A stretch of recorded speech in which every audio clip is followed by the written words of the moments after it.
ونستغفره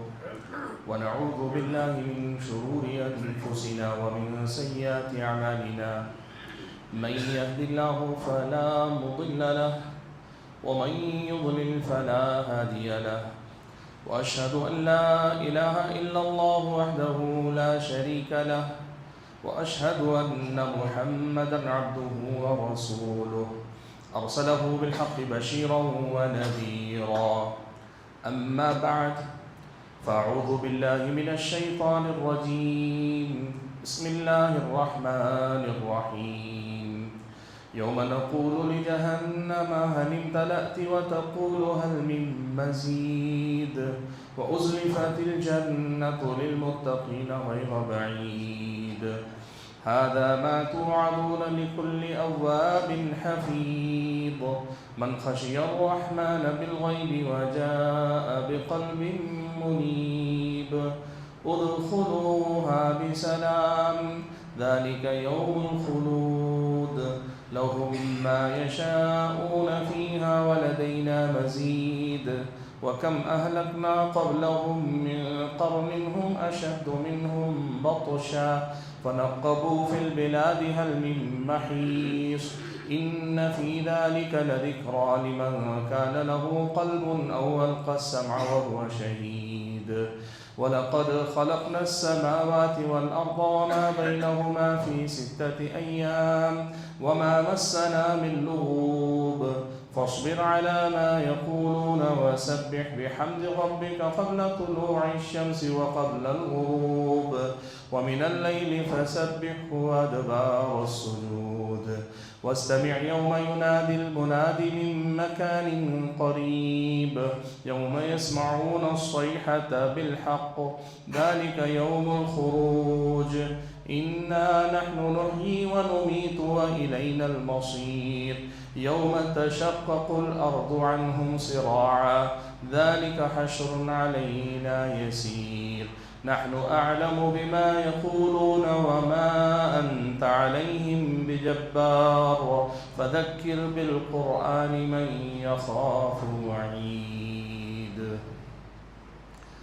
وقال تبارك وتعالى أيضا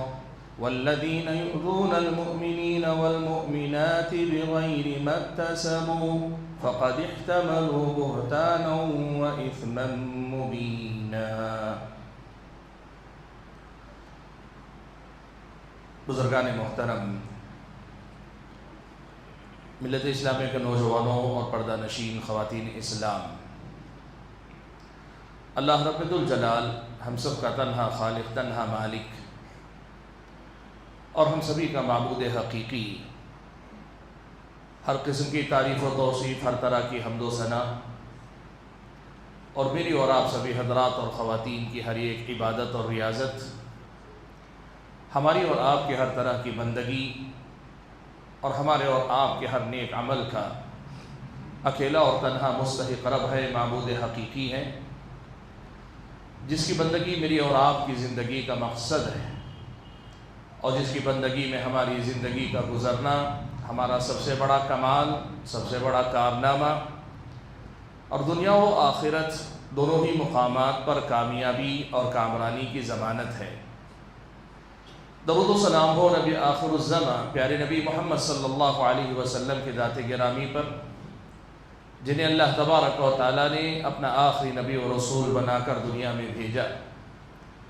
جنہوں نے اللہ تبارک و تعالیٰ کے دین کی وہ پاکیزہ تعلیمات جو میری اور آپ کی دنیا کو سنوارتی ہیں، مجھ کو اور آپ کو آخرت میں اللہ تبارک و تعالیٰ کا محبوب اور پسندیدہ بندہ بناتی ہیں، ان پاکیزہ تعلیمات کے ساتھ بھیجا، اور جنہوں نے انتھک کوشش، بے مثال محنت، غیر معمولی قربانی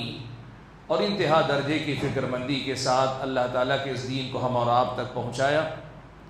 تاکہ ہم اور آپ اللہ تبارک و تعالیٰ کے اس دین کو اپنی زندگی میں اپنا کر اللہ تبارک و تعالیٰ کے اچھے اور سچے بندے بن جائیں، اور اللہ تبارک و تعالیٰ کی رضا اور خوشنودی حاصل کرنے میں کامیاب اور کامران ہو جائیں۔ حاضرین جمعہ، خطبہ مسنونہ کے بعد آپ حضرات و خواتین کے سامنے میں نے جو آیت کریمہ پڑھ کر سنائی ہیں، اس آیت میں اللہ تبارک و تعالیٰ نے منافقین کے ایک طرز عمل کا تذکرہ کیا ہے۔ ان کا طرز عمل جو اللہ تعالیٰ نے اس آیت میں بیان فرمایا ہے وہ یہ کہ ان کی عادتوں میں سے ایک عادت یہ ہے کہ وہ ایمان والوں کو ناحق تکلیف دینے میں خوشی محسوس کرتے ہیں۔ بیجا کسی کی تکلیف کو یا بیجا کسی کو پریشان کرنے میں انہیں مزہ آتا ہے، یہ ان کا اپنا طریقہ ہے۔ ان منافقین کا تذکرہ کر کے اللہ تعالیٰ نے یہ بات ارشاد فرمائی کہ جو ایسا کرتے ہیں ان لوگوں نے بہت کھلے قسم کے گناہ کا اور بہت بڑے الزام کا بوجھ اپنے سروں پر اٹھا لیا ہے۔ حاضرین جمعہ، یہ بنیادی بات ہم اور آپ کو اچھی طرح سے سمجھ لینی چاہیے کہ ایک مسلمان اس دنیا کے لیے ایک تو اللہ تبارک و تعالیٰ کی بندگی کی مثال اور نمونہ ہوتا ہے کہ اس کو دیکھ کر کوئی بھی انسان اللہ تبارک و تعالیٰ کی معرفت اور اللہ تعالیٰ کی پہچان کی طرف آگے بڑھے۔ اس کو دیکھیں تو پھر آدمی کو دیکھنے کا مقصد صرف اس کو دیکھنا نہ ہو، اس آدمی کی زندگی جینے کا طریقہ ایسا ہو کہ اسے دیکھ کر لوگوں کو اللہ تبارک و تعالیٰ کی یاد آئے۔ پیارے نبی صلی اللہ علیہ وسلم سے صحیح سند کے ساتھ یہ روایت آئی، آپ صلی اللہ علیہ وسلم نے ارشاد فرمایا، کہا اولیاء اللہ الذین اذا رؤوا ذکر اللہ، اللہ تبارک و تعالیٰ کے ولی، اور ولی کون ہے؟ قرآن میں اللہ تعالیٰ نے ارشاد فرمایا وہ ایمان والے جو تقوی پر چلتے ہیں ان کو اللہ تعالیٰ نے ولی کہا، ایمان اور تقوی کے ساتھ جن کی زندگی گزرے۔ اللہ کے نبی نے فرمایا کہ اللہ تعالیٰ کے اولیاء وہ ہوتے ہیں کہ جب ان کو دیکھا جائے تو اللہ تبارک و تعالیٰ کا ذکر کیا جائے، یا پھر یہ کہ اللہ تبارک و تعالیٰ کی یاد تازہ ہونی چاہیے۔ ایمان والے کو اسلامی شریعت کہتی ہے کہ ایسا ہونا چاہیے کہ اس آدمی کا وجود وہ جہاں رہے وہاں سے ایک روشنی پھوٹے، وہاں سے خیر لوگوں تک پہنچے،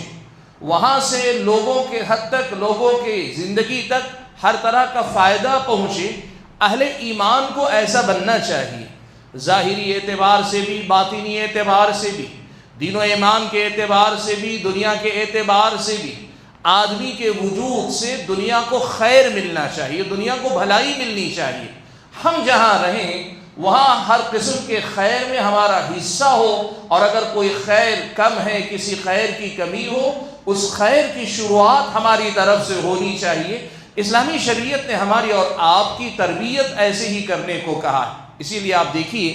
صحیح مسلم کی روایت میں پیارے نبی صلی اللہ علیہ وسلم نے یہ بات ارشاد فرمائی، کہا خیر الناس انفعهم للناس، اور دوسری روایت میں فرمایا خیر الناس من ينفع الناس۔ آپ صلی اللہ علیہ وسلم نے فرمایا کہ سب سے اچھا آدمی وہ ہے جو لوگوں میں لوگوں کے لیے زیادہ نفع بخش ثابت ہو، سب سے بہتر آدمی وہ ہے جو لوگوں کو فائدہ پہنچاتا رہے، لوگوں کی بھلائی کے لیے کوشش کرتا رہے۔ اسلامی شریعت ہم اور آپ کو یہ سکھاتی ہے کہ ہم اور آپ اپنے آپ کو دنیا کے لیے، انسانیت کے لیے مفید بنا کر اپنے آپ کی زندگی گزارنے کی کوشش کریں۔ اور اگر ہم اور آپ دنیا کا بہت زیادہ بھلا نہیں کر سکتے تو اس بھلائی کا آخری درجہ اسلامی شریعت نے جو مجھ کو اور آپ کو سکھایا ہے وہ یہ کہ لوگوں کی تکلیف دور کر دیں، یا لوگوں سے تکلیف کو ہٹا لینے میں ہم اپنا حصہ ادا کریں۔ کوئی بھی چیز، کوئی بھی بات، کوئی بھی معاملہ اگر لوگوں کی تکلیف کا باعث بن رہا ہے، کوئی بھی چیز ہے جس سے چلتے پھرتے لوگوں کو تکلیف ہو رہی ہے، یا کوئی سماج میں کوئی ایسا مسئلہ ہے جس سے لوگوں کو تکلیف اور پریشانی ہو رہی ہے، کسی بھی قسم کی تکلیف آپ کی نظروں میں آتی ہے، آپ یہ ذمہ داری اپنی سمجھیں کہ آپ کو وہ تکلیف سماج سے دور کرنی ہے، لوگوں سے دور کرنی ہے، لوگوں کو تکلیف سے باہر نکالنے کے لیے آپ کو محنت کرنا ہے۔ کم سے کم آپ اس درجے میں اپنے آپ کو مفید بنائیں، بہت بڑا فائدہ نہ کریں آپ، لیکن آپ کم سے کم اتنا کریں کہ آپ کوئی بھی تکلیف دہ چیز آپ کے سامنے ہے تو اس تکلیف دہ چیز کا خاتمہ کریں۔ سبحان اللہ، قرآن و سنت اگر میں اور آپ پڑھ کر دیکھیں نا،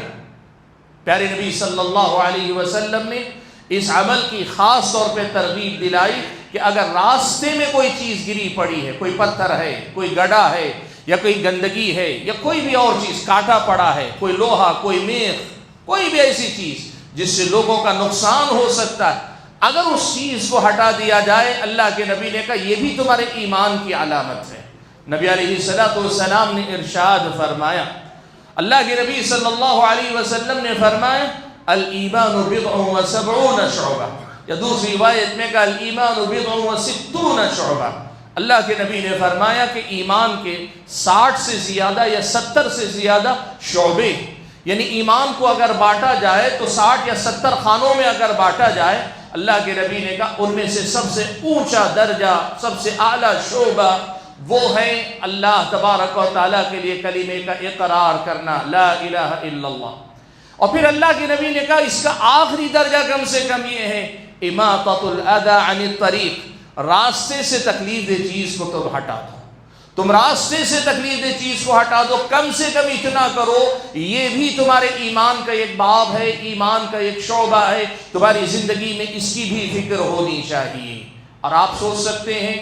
یا اس حدیث میں تو اللہ کے نبی صلی اللہ علیہ وسلم نے راستے سے تکلیف دہ چیز کو ہٹانے کو آخری درجہ شمار کیا ہے، وہ ترتیب میں آخری ہے، لیکن یہ آخری درجہ بھی اتنا اہم ہے کہ محض اس کے بدلے میں اللہ چاہے تو آپ کو جنت بھیج سکتا ہے۔ پیارے نبی صلی اللہ علیہ وسلم نے خود ارشاد فرمایا کہ بنی اسرائیل میں ایک آدمی تھا، راستے سے جا رہا تھا، اس نے دیکھا کہ ایک ڈالی درخت سے لٹکی ہوئی نیچے جھکی ہوئی، اس نے یہ سوچا اب یہ ڈالی جو راستے پہ جھکی ہوئی ہے آنے جانے والے لوگوں کو تکلیف دے سکتی ہے، پریشان کر سکتی ہے، اس نے اسے کاٹ دیا اس ٹہنی کو تاکہ لوگوں کو تکلیف نہ ہو۔ اور بعض دوسری روایتوں میں یہ الفاظ ہیں کہ وہ ٹہنی درخت کی بھی نہیں تھی، کٹی ہوئی نیچے راستے پہ بس پڑی ہوئی تھی، اس نے اس مقصد سے کہ چلتے پھرتے لوگوں کو تکلیف نہ ہو وہ ٹہنی راستے سے ہٹا دی۔ اللہ کے نبی نے فرمایا فشکر اللہ، اللہ تعالیٰ نے اس کی اس عمل کو اتنا پسند کیا، اس عمل کی ایسی قدر افزائی کی، فغفر لہ، اللہ تعالیٰ نے اسی کے بدلے میں اس کی مغفرت فرما دی۔ ایک اور روایت میں کہا اللہ تعالیٰ نے اس کے بدلے میں اسے جنت میں داخل کر دیا۔ سبحان اللہ۔ آپ سوچیں اسلامی شریعت کی نظر میں یہ کردار مومن کا کس قدر اہم ہے کہ آپ جہاں رہتے ہیں وہاں لوگوں کو کسی بھی تکلیف سے باہر نکالنے کی آپ کی فکر ہونی چاہیے۔ کسی کو بھی آپ مشقت میں دیکھ رہے ہیں، تکلیف میں، کوئی بھی چیز کسی ایک شخص کو، 2 لوگوں کو، 10 لوگوں کو یا سینکڑوں لوگوں کو تکلیف دینے کا باعث بن سکتی ہے، ایسی تکلیف دہ چیز کو راستے سے ہٹا دینا یا ایسی کسی پریشانی کا خاتمہ کر دینا اسلامی شریعت کی نظر میں بہت اونچے درجے کا عمل ہے۔ نبی علیہ السلام سے حضرت ابو ذر غفاری رضی اللہ تعالیٰ عنہ روایت فرماتے ہیں اللہ کے نبی صلی اللہ علیہ وسلم جب معراج پہ تشریف لے گئے، اللہ کے نبی نے فرمایا عرضت علی اعمال امتی، میری امت کے اعمال میرے سامنے پیش کیے گئے، وہ کیا کیا نیکیاں کرتے ہیں اور کون کون سے اعمال ان کے گناہوں میں شمار کیے جاتے ہیں۔ کہتے ہیں اللہ کے نبی صلی اللہ علیہ وسلم میں نے یہ دیکھا کہ میری امت کے نیک اعمال میں وہ جو راستے میں پڑی کسی چیز کو ہٹا دیتا ہے، راستے میں پڑی کسی چیز کو اٹھا دیتا ہے، اللہ کے نبی صلی اللہ علیہ وسلم نے فرمایا کہ وہ عمل بھی میں نے دیکھا کہ بندوں کے اعمال میں میری امت کے اعمال میں درج ہیں، اور اس کے مقابلے میں اگر مسجد کے اندر کوئی تھوک دیتا ہے، پرانا زمانہ تھا، آج تو تصور نہیں ہے، ہم تو قالین پہ پڑھ رہے ہیں، لیکن اللہ کے نبی کے زمانے میں مسئلہ تھا کہ مٹی والی زمین تھی، کنکریاں سے بچھا کے برابر کر دی گئی تھی، تو آدمی کبھی تھوک دیتا۔ اللہ کے نبی نے فرمایا کہ اگر کوئی آدمی ایسی گندگی دیکھ کے مسجد میں اسے صاف نہ کرے، یعنی اس کو مٹی سے دفنا نہ دے، میں نے دیکھا کہ یہ بھی گناہ میری امت کے اعمال نامے میں لکھا ہوا ہے۔ حضرات گرامی قدر، ہم اور آپ اس مسئلے کی اہمیت کو سمجھیں، ہمارے ذریعے اللہ تبارک و تعالی دنیا کو راحت پہنچانا چاہتا ہے۔ ہماری کوشش ہونی چاہیے کہ ہم اور آپ لوگوں کے لیے کوئی بھی چیز تکلیف کا باعث بن رہی ہے تو اس تکلیف سے لوگوں کو نکالنے کی کوشش کریں۔ اور اس باب میں پیارے نبی صلی اللہ علیہ وسلم نے جو تربیت ہماری اور آپ کی فرمائی وہ یہ بھی کہ کوئی آدمی کسی کے حق میں ناحق ظلم کر رہا ہے، کوئی آدمی کسی کے لیے تکلیف کا باعث بن رہا ہے، اسلامی شریعت کہتی ہے تماشائی بن کے بیٹھنا اہل ایمان کا طریقہ نہیں، جن کے پاس یہ اختیار ہے کہ وہ طاقت کے بل پہ روک سکتے ہیں وہ طاقت کے بل پہ روکیں، اور جن کے پاس طاقت کے بل نہیں ان کے پاس طاقت نہیں، تو پھر اسلامی شریعت کہتی ہے زبان سے آپ روکیں، تماشائی بنے مت رہیں۔ اللہ کے نبی صلی اللہ علیہ وسلم نے کہا انصر اخاک ظالما او مظلوما، تم اپنے بھائی کی مدد کرو چاہے وہ ظالم ہو کہ مظلوم ہو۔ صحابہ نے کہا یہ تو زمانے جاہلیت میں ہوتا تھا، میرا بھائی میں ہر حال میں اسی کی طرفداری کروں گا، وہ ظالم ہوگا تو بھی اسی کو صحیح مانوں گا، وہ مظلوم ہوگا تب بھی اسی کو صحیح مانوں گا۔ صحابہ کے لیے یہ زمانے جاہلیت والا اصول بتانے والا یہ جملہ تعجب خیز تھا، تو صحابہ نے اللہ کے نبی سے پوچھ لیا اللہ کے نبی ہمارا بھائی مظلوم ہو ہم اس کی مدد کریں، سمجھ میں آتی ہے بات، لیکن کوئی ظالم ہو تو پھر ہم اس کے کیسے مددگار ہو سکتے ہیں، ظالم کا ساتھ کیسے دے سکتے ہیں؟ اللہ کے نبی نے ارشاد فرمایا تمنعه من الظلم، ظالم کے ساتھ دینے کا یا ظالم کی مدد کرنے کا مطلب یہ نہیں کہ اس ظلم میں ساتھی بن جاؤ، اسے اس کے ظلم سے روکو، یہ تمہارا اپنے بھائی کی مدد کرنا ہے۔ اسلامی شریعت کی اس تعلیم کو آپ دیکھیں، کسی ظالم کو ظلم کرنے سے روکنا، یہ اس کو بھی شر سے بچانا، نقصان سے بچانا اور پریشانیوں سے بچانا ہے، اور اس کے شر سے دنیا کو بچانا ہے۔ اسلامی شریعت ہم اور آپ کو یہ بتاتی ہے کہ مسلمان کو ایسا ہی ہونا چاہیے، وہ جہاں رہے لوگوں کی مشقتوں کو، پریشانیوں کو، تکلیفوں کو گھٹانے والا بنے، ان کی پریشانیوں کو دور کرنے والا بنے۔ اسلامی شریعت نے ہم اور آپ کو یہی سکھایا، اور اس کی فضیلت اللہ کے نبی صلی اللہ علیہ وسلم نے یہ بیان فرمائی، کہا آپ صلی اللہ علیہ وسلم نے من نفس عن مؤمن کربة من کرب الدنیا نفس اللہ عنہ کربة من کرب یوم القیامہ، جو آدمی کسی بھی مومن مسلمان کی زندگی سے کسی ایک دنیاوی پریشانی کو دور کرتا ہے، اللہ تبارک و تعالی روز قیامت اس کی پریشانیوں کو دور کر دے گا۔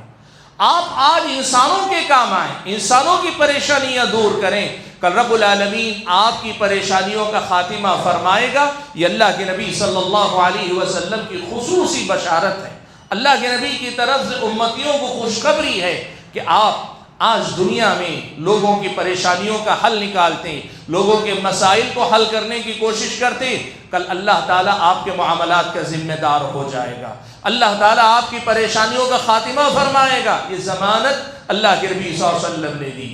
حضرت ابو برزہ اسلمی رضی اللہ تعالیٰ عنہ فرماتے ہیں کہ میں نے رسول اکرم صلی اللہ علیہ وسلم سے پوچھا اے اللہ کے نبی کوئی ایسا عمل بتا دیجیے، کوئی ایسا عمل بتا دیجئے کہ اگر میری عمر دراز ہو تو مجھے بہت زیادہ فائدہ ہونا چاہیے، کام ایک بتائیے لیکن خوب میرا فائدہ ہونا چاہیے، ایسا کوئی عمل بتائیے دلنی علی عمل انتفع بہ، اللہ کے نبی ایسا عمل بتائیے کہ جس عمل سے میں مستفید ہوتا رہوں، میں اس سے فائدہ اٹھاتا رہوں۔ اللہ کے نبی صلی اللہ علیہ وسلم نے جو بات ان کو سکھائی بس یہی کہ اس بات کا خیال رکھو مسلمانوں کے راستے میں کوئی بھی تکلیف دہ چیز آتی ہے تو اس کو راستے سے ہٹا دو، یہ اللہ کے نبی نے کہا۔ مسئلہ آپ تو نوٹ کرنے کا اس میں وہ یہ صحابی یہ پوچھ رہے ہیں کہ ایک عمل بتائیے جس سے میں خوب فائدہ اٹھاؤں، اور اللہ کے نبی عمل وہ بتلا رہے جس میں آپ کسی راستے میں پڑی چیز کو ہٹا کر لوگوں کی تکلیف اور پریشانی کا خاتمہ کریں۔ اور اب آپ سوچ کر دیکھیں اگر راہ چلتے ہوئے گرے پڑے پتھر کو، کانٹے کو یا کسی گڈھے کو درست کر کے، راستہ چلنے والوں کی تکلیفوں کو درست کر کے ہم اور آپ کے لیے اتنا اجر ہو سکتا ہے، اس قدر اہم یہ عمل ہو سکتا ہے، تو اور بڑی پریشانی کسی مسلمان کی زندگی سے ہم دور کریں تو پھر اسلامی شریعت ہم اور آپ کو کس مقام پہ لے جائے گی یہ ہم اور آپ بخوبی سمجھ سکتے ہیں۔ حضرات گرامی قدر، یہ ہے لوگوں کے حق میں خود کو مفید بنانے کا ایک آخری درجہ۔ میں آج آپ کے سامنے اس موضوع کا ایک اور پہلو بھی رکھنا چاہتا ہوں، اور یہ پہلو زیادہ اہم ہے اور اس طرف آج کے دور میں توجہ دینے کی ضرورت ہے۔ وہ کیا ہے؟ دنیا والوں کو دنیا والوں کی تکلیف سے بچانا یہ بہت بڑا خیر ہے۔ دنیا والوں کو دنیا والوں کے اعمال، حرکات، سکنات سے ہونے والی پریشانیوں سے نکال باہر کرنا بہت بڑا خیر ہے، لیکن اسلامی شریعت آپ کو مجھ کو سکھاتی ہے دنیا سے پہلے اپنے آپ پر یہ محنت کرو، میرے وجود سے، میری زبان سے، میرے قول و فعل سے، میرے اپنے کسی کام سے کسی مسلمان کو ذرا برابر تکلیف نہیں پہنچنی چاہیے۔ آپ یقین کریں یہ بہت بڑا جہاد ہے، آپ یقین کریں یہ بہت بڑا جہاد ہے۔ یہ آسان نہیں ہے کہ آپ اپنے آپ کو اس مقام پہ لے جائیں جہاں ہمارے اور آپ کی زبان سے، ہمارے اور آپ کے قول و فعل سے، ہمارے اور آپ کے معمولات سے، ہمارے کسی بھی اقدام سے دوسرے کسی مسلمان کو ناحق تکلیف نہ پہنچے۔ اس مقام پہ اپنے آپ کو لے جانا بڑا مشکل کام ہے اللہ کے بندو، لیکن اسلامی شریعت ہم اور آپ کو بتاتی ہے، میرے اور آپ کے دین و ایمان کا کمال ہی یہ ہے کہ ہم اس بات کے ساتھ، اس سوچ کے ساتھ زندگی گزاریں کہ مجھ سے کیا کوئی آدمی پریشان ہے۔ دیکھیے، دنیا کا ایک اصول ہمیشہ یاد رکھیے، پرانے وقت کے لوگوں نے، بڑے لوگوں نے بڑے حکمت کی باتیں کہی ہیں، اور ان میں سے ایک بات بڑے پتے کی انہوں نے یہ کہی ہے، آدمی دوسروں کی غلطی کے لیے جج بن جاتا ہے، اپنی غلطی کے لیے آدمی وکیل بن جاتا ہے۔ یعنی آدمی اگر خود غلطی کرے تو اس کے پاس ہزار بہانے ہوتے ہیں اپنی غلطی کو صحیح ثابت کرنے کے، اور وہی دوسروں کی غلطی ہو وہ کسی کی سنے بغیر اپنی مرضی سے فیصلے سنانا چاہتے۔ اسی اصول کو اپنے اس مزاج پہ لاگو کیجیے۔ ہو سکتا ہے ہم سے ہزار لوگ پریشان ہو، یا ہو سکتا ہے کوئی ایک مسلمان پریشان ہو اور آپ مجھ سے پوچھیں، میں اپنے پاس اپنا ایک جواب رکھتا ہوں، میں اپنی بات کی وکالت کر سکتا ہوں۔ آپ کا میرا مزاج یہ نہیں ہونا چاہیے کہ میں یہ مان لوں کہ مجھ سے کسی کو تکلیف نہیں۔ آپ کا میرا انداز یہ ہونا چاہیے کہ خود احتسابی سے کام لو، خود کا محاسبہ کرو،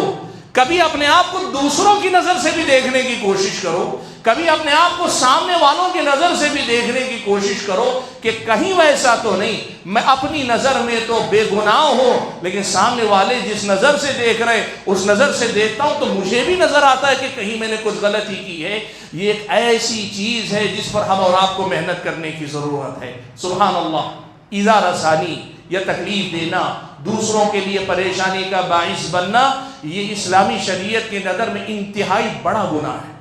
بہت بڑا گناہ ہے۔ پیارے نبی صلی اللہ علیہ وسلم سے اس سلسلے میں جو احادیث اور جو تعلیمات آئیں، اگر ہم اور آج اس پر غور کریں نا، یقین مانے ڈر لگتا ہے کہ پتہ نہیں ہم نے کتنے لوگوں کے حق میں ظلم کیا ہوا۔ اللہ کے نبی کی جو تاکید آئی ہے، اس قدر زیادہ اللہ کے نبی نے تنبیہ کی کہ ڈر لگتا ہے کہ کہیں کوئی ہم سے کسی کو ناحق تکلیف نہ پہنچ جائے۔ پیارے نبی صلی اللہ علیہ وسلم نے صحابی سے ایک مرتبہ، صحابہ کے سامنے ایک مرتبہ کہا، واللہ لا یؤمن، واللہ لا یؤمن، واللہ لا یؤمن، اللہ کی قسم وہ آدمی ایمان والا ہو نہیں سکتا، اللہ کی قسم وہ آدمی پورا مومن نہیں ہو سکتا، اللہ کی قسم اس آدمی کا ایمان مکمل نہیں ہو سکتا۔ صحابہ نے پوچھا، اللہ کے نبی کون ہے جس کے بارے میں آپ قسم کھا کر یہ کہہ رہے؟ اللہ کے نبی نے کہا، وہ جس کا پڑوسی اس کی ظلم زیادتی یا تکلیف سے محفوظ نہ ہو۔ بھائیوں، اپنے اصولوں پہ نہیں، انسانیت کے شرافت کے اور اس سے پہلے شریعت کے اصولوں کی روشنی میں یہ جانچ اپنے آپ کی کرو، میرا پڑوسی میری طرف سے کسی تکلیف میں تو مبتلا نہیں۔ یاد رکھو، وہ آ کے آپ سے شکایت کرے یہ ضروری نہیں، وہ آ کے آپ کے سامنے اپنا شکوہ کرے یہ ضروری نہیں، لیکن ہمارے اور آپ کے طرز عمل سے ہمارا پڑوسی اگر کسی بھی تکلیف میں مبتلا ہے، یہ میرے اور آپ کے ایمان کے لیے خطرہ، یہ میرے اور آپ کے ایمان کا نقص اور کمی ہے اللہ کے نبی صلی اللہ علیہ وسلم کی اس حدیث کی روشنی میں۔ سبحان اللہ، آج ہم اور آپ اگر سوچ کر دیکھیں، ہماری اور آپ کی زندگی میں ایسے کتنے معاملات ہوں گے جن کی وجہ سے ہم لوگوں کی تکلیف کا باعث بنتے ہیں، پریشانی کا باعث بنتے ہیں۔ آپ دیکھیے، میں کچھ مثالیں آپ کے سامنے دیتا ہوں، کیسے کیسے ہم انجانے،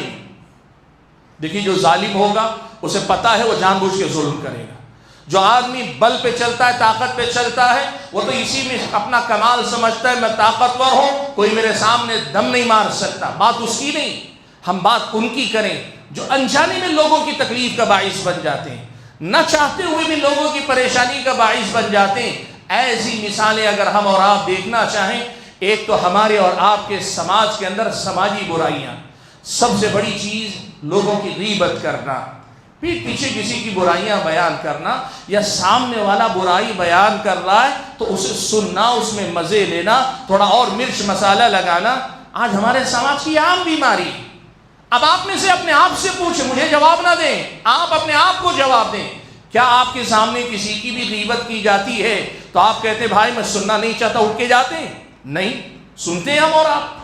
یہ بیٹھ کر سننا، یہ غیبت اسلامی شریعت کی نظر میں مسلمان کی حق تلفی ہے، اور اگر اس مسلمان کو پتہ چلا تو اس کی تکلیف کا باعث بن سکتی ہے۔ ہنسی مذاق، لوگ ہنسی مذاق کرتے ہیں، لیکن اس ہنسی مذاق میں ہمارے جملے، ہمارا طنز، ہمارا اور آپ کا اشاروں کنایوں میں ہمز و لمز جو ہوتا ہے، کبھی زبان سے، کبھی ہاتھ کے اشارے، کبھی آنکھ کے اشارے، کبھی زبان، طرح طرح کے اشارے، ایسے جملے گفتگو میں ہنسی مذاق میں کہنا جس سے کسی مسلمان کو ذرا برابر تکلیف پہنچ جائے، یہ تو ہماری زندگی کا معمول ہے۔ آدمی کے بارے میں کوئی بات سن لی، بغیر تحقیق کیے اس کے بارے میں، لوگوں کے بارے میں بولتے چلے گئے۔ آپ کے پاس تحقیق نہیں، آپ بغیر تحقیق کے اس کے بارے میں بولتے چلے گئے۔ اسلامی شریعت آپ کو بتاتی ہے ایسے دسیوں اعمال، ایسی دسیوں حرکتیں ہیں جو ہمارے اور آپ کے معمولات زندگی کا حصہ ہے، جہاں ہم اور آپ کسی بھی انسان کے لیے تکلیف کا باعث بن جاتے، حالانکہ ہماری نیت تکلیف دینے کی نہیں ہوتی۔ اور یاد رکھنا، یہ نہیں دیکھا جائے گا کہ آپ کی نیت تکلیف دینے کی تھی کہ نہیں تھی، اس کا کوئی اعتبار نہیں۔ آپ کی نیت تھی کہ نہیں تھی، اس کا کوئی حساب نہیں۔ آپ کے قول اور فعل سے سامنے والے کی ذرا دل شکنی ہوئی، ذرا اس کے دل کو ٹھیس پہنچی ہے، تو پھر آپ یہ بات جان لیجئے کہ سیدھے سیدھے آپ نے اپنے ایمان پہ ضرب لگائی، آپ نے اپنے ایمان پر گویا حملہ کیا ہے، سامنے والے کے دل پہ نہیں، اپنے ایمان پہ آپ نے حملہ کیا ہے۔ یہ بات آپ کو اچھی طریقے سے سمجھ لینی چاہیے۔ آپ دیکھیے پیارے نبی صلی اللہ علیہ وسلم نے تکلیف دینے کا ایک دوسرا میدان بھی ہم اور آپ کو بتایا، کیسے ہم اور آپ تکلیف دے دیتے ہیں۔ پیارے نبی صلی اللہ علیہ وسلم نے فرمایا، صحیح مسلم کی روایت ہے، کہا اتقوا اللاعنین، یا دوسری روایت میں لعانین، اللہ کے نبی نے کہا دو لعنت کے مقامات سے پرہیز کرو۔ صحابہ نے پوچھا اللہ کے نبی صلی اللہ علیہ وسلم یہ دو لعنت کے مقامات کون سے ہیں جس سے بچنے کی آپ تاکید فرما رہے ہیں؟ اللہ کے نبی نے فرمایا وہ آدمی جو لوگوں کے سایہ حاصل کرنے کی جگہ پر یا لوگوں کے راستے میں قضائے حاجت کر لے۔ پرانا دور قضائے حاجت کے لیے حمامات نہیں بنے ہوتے تھے، ٹوائلٹس نہیں بنے ہوتے تھے، لوگ عام طور پر آبادی سے ذرا دور جا کر قضائے حاجت کرتے تھے۔ اللہ کے نبی نے یہ بات سکھائی کہ اگر کوئی ایسا درخت ہے جہاں عام طور پر انسان یا جانور آ کر آرام کرتے ہیں، اس جگہ پہ تم قضائے حاجت کر کے آ جاؤ گے، کل کوئی آدمی وہاں آرام کرنے جائے گا، اسے تکلیف ہوگی، اس کو پریشانی ہوگی۔ یا لوگوں کے راستے میں کہیں تم نے قضائے حاجت کر دیا تو پھر کیا ہوگا؟ لوگوں کو چلتے ہوئے بدبو بھی آئے گی، پیروں پہ گندگی لگ سکتی۔ اللہ کے نبی نے کہا دو لعنت کے مقامات، یعنی ایسی جگہ تم اگر قضائے حاجت کرو گے، تمہارے بعد جو اس مقام پہ جائے گا وہ دیکھے گا تو لعنت بھیجے گا تم پر، تمہارے حق میں بد دعائیں دے گا، اس لیے ایسی لعنت کی جگہ سے پرہیز کرو۔ حضرات گرامی قدر، پیارے نبی صلی اللہ علیہ وسلم نے اس حدیث کے اندر جو دو مقامات ذکر کیے، جو دو مقامات اللہ کے نبی صلی اللہ علیہ وسلم نے بیان کیے، اصل میں یہ صرف دو مقامات نہیں، اس زمانے میں جو معروف دو مقامات تھے اللہ کے نبی نے ذکر کیے، لیکن اس حدیث کا پیغام یہ ہے کہ آپ عوامی مقامات پر، عوامی مقامات جو بھی پبلک ایریا ہے، پبلک ایریا میں آپ کوئی بھی ایسا کام کریں جو کامن لوگوں کو تکلیف کا باعث بنے، اسلامی شریعت کی نظر میں آپ کا یہ عمل لعنت کے قابل ہے، آپ کا یہ عمل آپ کے حق میں بد دعا کا مستحق بنانے والا ہے، آپ کا یہ عمل آپ کے دین و ایمان کو نقصان پہنچانے والا ہے۔ سگریٹ پینے والے کتنے ایسے مسلمان، سگریٹ پینے والے کتنے ایسے مسلمان ہیں، بڑے دھڑلے سے پیتے ہیں، نتیجہ کیا؟ آس پاس جتنے لوگ، یہ تو اپنی صحت خراب کر ہی رہے ہیں، سگریٹ پی کر اس کے دھوئیں سے سارے لوگوں کا نقصان کر رہے ہیں۔ راستوں پہ بہت سارے ہمارے مسلمان گھروں کی صفائی کرتے ہیں اور پانی نکالتے ہیں، گھر کے سامنے راستے پہ پانی کھڑا رہتا ہے، وہاں سے گزرنے والے لوگوں کے کپڑوں پہ چھینٹیں آتی ہیں، کئی بار کوئی آدمی پھسل کے گر بھی سکتا ہے اگر کوئی ویسا کمزور بوڑھا آدمی وہاں سے گزر رہا ہے۔ کئی بار ایسا ہوتا ہے کہ کچرا سامان وغیرہ اپنے گھر سے نکال کر گھر کے سامنے ایسے ڈال دیتے جیسے گھر سے نکل گیا تو ان کی ذمہ داری ختم ہو گئی۔ اور اللہ معاف فرمائے، اللہ معاف فرمائے، جو اسلم میں لیے، اور مسلم میں مسلم غیر مسلم سب ہوتے ہیں، لیکن آپ دیکھیں گے کتنے ایسے مسلمان ہیں گھر سے باہر نکالا، اپنے چھوٹے بچوں کو پیشاب کرنے کے لیے سامنے بٹھا دیا، قضائے حاجت کے لیے باہر بٹھا دیا۔ یہ مسلمانوں کا طریقہ نہیں اللہ کے بندو۔ پبلک پلیسز جو ہوتے ہیں، عوامی مقامات جو ہوتے ہیں، وہاں پہ ایسا کوئی کام کرنا جس سے لوگوں کو پریشانی، اور انہی میں سے بہت بڑا مسئلہ آتا ہے پارکنگ کا۔ آج کے ہمارے زمانے میں ہم جانتے ہیں پارکنگ کے لیے سب کو پتا ہے اس راستے سے دسیوں لوگ گزرتے ہیں، ایک سواری کھڑی ہو گئی تو 10 لوگوں کو پریشانی ہوتی ہے۔ اسلامی شریعت کہتی ہے ویسے مقامات پہ آپ کو اپنی گاڑی کھڑاتے ہوئے بھی سوچنا چاہیے، اگر آپ کی وجہ سے لوگوں کو تکلیف ہو رہی ہے پہلی فرصت میں وہاں سے ہو سکتا ہے کبھی کبھار ہوتا ہے کہ آپ کا اندازہ ہوتا ہے شاید یہاں سے لوگ گزر جائیں گے پریشانی نہیں ہوگی، لیکن پتہ چلتا ہے کہ نہیں لوگ پریشان ہو رہے ہیں، فوراً ہٹائیے وہاں سے اپنے آپ کو۔ اسلامی شریعت آپ کو یہ بتاتی ہے کہ ہم اور آپ کئی بار نہ چاہتے ہوئے عوامی مقامات پر ایسی تکلیف کا باعث بن جاتے ہیں۔ حضرات گرامی قدر، یہ وہ چیزیں ہیں جس سے اسلامی شریعت کہتی اپنے شر سے دنیا والوں کو بچا کے رکھو، ہمارے اپنے شر سے دنیا والے بچے رہے، اس کی فکر کرنی چاہیے۔ اور ایک میدان اور میں بتا ہی دیتا ہوں، کئی بار ہوتا ہے ہم بہت سے اچھے کام کرنے جاتے ہیں، ہمارے اچھے کاموں سے بہت سارے لوگوں کے کام بگڑتے ہیں، ہمارے اچھے کاموں سے امت کا نقصان ہوتا ہے، ہمارے اپنے اچھے کاموں سے جو ہم اچھا کرنا چاہ رہے ہیں وہ نیت تو صحیح ہے لیکن اس سے شر جنم لیتا ہے، اس سے خرابی جنم لیتی ہے۔ اللہ کے بندو، لوگوں کے لیے تکلیف کا باعث نہ بنو۔ مثال کے طور پر کوئی ایک آدمی آ رہا ہے، اپنی پریشانی لے کر آیا ہے، وہ بیچارہ نہیں چاہتا کہ دنیا کو پتہ چلے، آپ کے پاس مدد کی درخواست لے کر آتا ہے اور پھر آپ 10 لوگوں کو فون کرتے ہیں فلاں صاحب کا یہ مسئلہ ہے، ان کو پیسہ دو۔ وہ آدمی اپنی عزت بچانے کے لیے سماج میں بھیک مانگنے کے بجائے آپ کے پاس اپنی عزت بچاتے ہوئے آیا ہے، اور آپ پھر اسے سماج میں ننگا کر رہے ہیں، سماج میں اس کی کمزوری یا اس کی تکلیف کو عام کر رہے ہیں۔ اللہ کے بندو، اس بات کا خیال رکھو، ہماری زبان، ہمارا کردار، ہمارا قول، ہمارے فعل سے کسی کو تکلیف نہیں پہنچنی چاہیے۔ ہم مسلمان ہیں، اللہ کے نبی نے فرمایا المسلم من سلم المسلمون من لسانه ويده،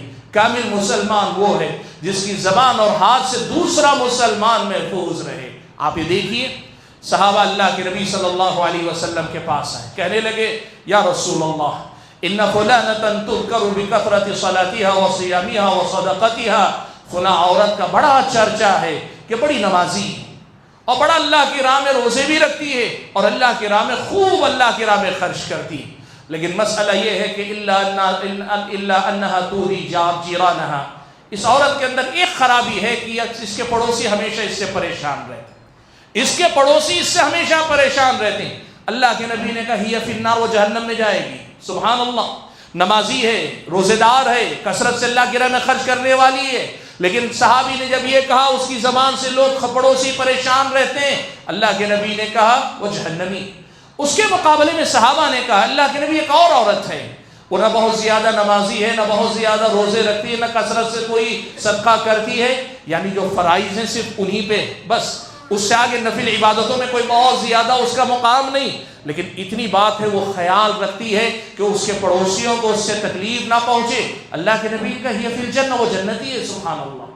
بہت آسانی سے اللہ کے نبی نے سمجھا دیا۔ بھائیوں،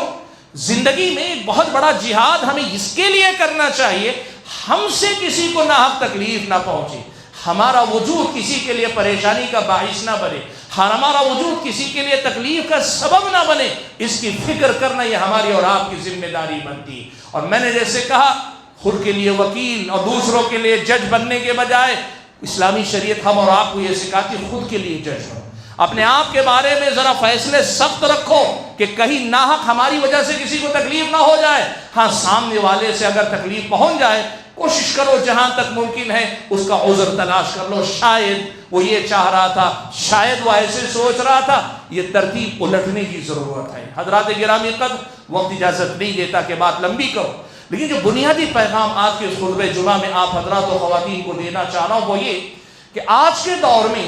انسان کا معاملہ یہ ہے کہ جب آدمی دنیا داری میں رہتا ہے نا، دنیا دار آدمی کو مفاد پرست بنا دیتی ہے، دنیا داری آدمی کو مفاد پرست بناتی ہے اور آدمی کو سوائے اپنے کوئی اور دکھائی نہیں دیتا، اپنے فائدے کے علاوہ دنیا کی پرواہ نہ کرو، دنیا یہی آپ کو سکھائے گی۔ آپ اور ہم اگر اپنے نفس کی سنیں گے اور ہم اور آپ اپنے صرف مفاد کی سنیں گے، یقین مانو چاہو نہ چاہو کئی بار دنیا کے لیے تکلیف کا باعث بن جائے گی۔ اسلامی شریعت آپ کو یہ کہتی ہے یہاں الٹا معاملہ ہونا چاہیے، دنیا کے بارے میں سوچو، اپنی ذات سے دنیا کا بھلا ہو، ہم سے کسی کو تکلیف نہ پہنچے، نہ گالی، نہ گلوچ، نہ کوئی کسی قسم کی بد زبانی، کچھ نہیں، حتیٰ کہ آپ مذاق بھی کر رہے ہیں ایسا مذاق کریں جو جائز اور حلال ہو، کسی کو ناحق تکلیف دینے کا باعث نہ بنے، اور جو آپ کریں اس میں خیال رکھیں آپ کی طرف سے کسی کو کوئی تکلیف نہ ہو۔ سبحان اللہ، اللہ کے نبی صلی اللہ علیہ وسلم نے صحابہ کے سامنے ایک مرتبہ صدقات کی فہرست گنائی، یہ بھی صدقہ، یہ بھی صدقہ، یہ بھی صدقہ، لمبی فہرست اللہ کے نبی نے گنائی۔ گناتے گناتے پہنچے تو آخر میں اللہ کے نبی نے کہا، صحابی کہتے کہ اللہ کے نبی اگر میں وہ نہ کر سکوں، اللہ کے نبی نے اگلا عمل بتایا، کہا وہ بھی نہ کر سکوں، وہ بھی نہ کر سکوں، اللہ کے نبی نے کہا تب پھر آخری ایک مقام رہ جاتا ہے، تکف عن الناس شرک، اپنے شر سے لوگوں کو بچا لو۔ بھائی دوسروں کے شر سے خود کو بچانے کی فکر تو زمانہ کرتا ہے، لیکن تم اس کی فکر کرو کہ تمہارا شر جو ہے، تمہارے شر سے دنیا کو تم خود بچا لو۔ اللہ کے نبی نے کہا یہ وہ صدقہ ہے جو تم اپنے آپ پہ کرو گے، یعنی اپنے آپ پہ احسان کرو گے اگر اپنے شر سے دنیا کو بچا لو گے، اور اپنے بعد پھر دنیا والوں پر بھی احسان کرو گے۔ یقین مانو ہم میں سے ہر انسان کے اندر فرشتوں کی صفات یعنی نیکی کا جذبہ بھی ہے، اور ہم میں سے ہر انسان کے اندر ایک حیوان بھی بستا ہے، اور حیوانیت یہ ہے کہ انسان صرف طاقت کے بل پہ چلنا چاہتا ہے اور آدمی کسی کا سوچنا نہیں چاہتا۔ اسلامی شریعت کہتی ہے اپنے اندر کے حیوان کو قابو میں رکھو، اپنے اندر کے شیطان کو قابو میں رکھو، حیوان کو قابو میں رکھو، اور اپنے اندر کا جو فرشتہ، انسان کے اندر جو صفت ہے فرشتوں والی، نیکی کی محبت والی صفت، اس کو طاقتور بنانے کی کوشش کرو، اور یہی ایک اچھے مسلمان کی علامت ہے۔ اس بات کو ہمیشہ یاد رکھو۔ حضرات گرامی قدر، میں اپنی بات کو ختم کرتے ہوئے رب العالمین سے اس بات کے لیے دعا کرتا ہوں کہ اللہ تعالی ہم اور آپ کو ان دونوں حقیقتوں کو یاد رکھنے کی توفیق دے کہ ہم ایک تو دنیا میں دنیا والوں کو دنیا والوں کے شر سے بچائیں، اور دوسری بات یہ کہ ہمارے اپنے شر سے ہماری طرف سے کسی کو تکلیف نہ ہو، اس کی بھی ہم اور آپ فکر کریں۔ رب العالمین مجھے اور آپ سب کو کہنے اور سننے سے زیادہ عمل کرنے کی توفیق عطا فرمائیں۔ جو بیمار ہیں اللہ ان کو شفا عطا فرمائیں، جو لوگ پریشان حال ہیں اللہ تعالیٰ ان کی پریشانیوں کو دور فرمائے، جو لوگ کسی بھی وجہ سے قرض دار ہیں، بے روزگار ہیں، اللہ تعالیٰ حلال اور پاکیزہ رزق ان کو نصیب فرمائے، اور جو لوگ کسی بھی پریشانی بیماری میں مبتلا ہیں اللہ ان کو شفاء کامل عاجل عطا فرمائے، اور جو انتقال کر گئے اللہ تعالیٰ ان کی مغفرت فرمائے، ان کو جنت نصیب فرمائے۔ جب تک دنیا میں رکھیں ایمان کی سلامتی اور حفاظت کے ساتھ رکھیں، اور جب اپنے پاس بلائے تو ایمان کی حالت میں بلائے۔ آمین۔ وآخر دعوانا ان الحمد للہ رب العالمین۔